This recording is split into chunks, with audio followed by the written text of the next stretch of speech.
டிப்ரெஷன்ல மட்டும் தயவு செஞ்சு எந்த முடிவும் எடுக்காதீங்க.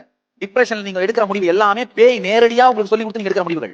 எவ்வளவு பெரிய நல்ல முடிவுன்னு நீங்க நினைச்சீங்கனாலும் தயவு செஞ்சு டிப்ரெஷன் இருக்கும்போது எடுக்காதீங்க. டிப்ரெஷன் நேரத்தில் நீங்க எடுக்கிற எந்த முடிவாக இருந்தாலும் மேலும் மேலும் மாளாத பெரும் துக்கத்திற்குள் எடுத்து சென்று உங்களை சாய்க்குமே தவிர அதுல இருந்து நீங்க மீண்டு வரவே முடியாது. வாழ்க்கையில் எடுக்கிற எந்த பெரிய முடிவு, பல பெரிய முடிவுகள் நீங்க எடுத்துட்டு இருப்பீங்க.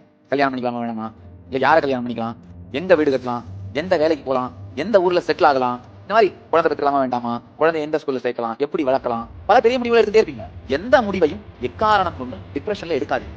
அதே மாதிரி டிப்ரெஷன்ல யாரை பற்றியும் எந்த கருத்தையும் முடிவாக்காதீர்கள். தன்மையை திரும்பி தேடும் தன்மை வரும்போது மன உளைச்சலை காணாது போகும். இது வந்து லா, இது சட்டம். அதனால மன உளைச்சல் என்ன பண்ணுவோம், தன்னை காப்பாத்திக்கணும்னா முன்னிலை படற்கையின் மீதே உங்கள் முழு கவனத்தையும் வைத்திருக்கும்.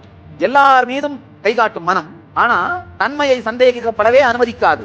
இதுல இந்த பிரச்சனையில நான் ஏதாவது பங்களிச்சிருக்கேன் அதை மாற்ற முடியுமா அப்படின்னு தன்மையை தேடும் தன்மையை மட்டும் அழித்து முன்னிலை படற்கை முன்பாகவே வைத்திருக்கும். அதுதான் மன அழுத்தம், அதுதான் டிப்ரெஷன்.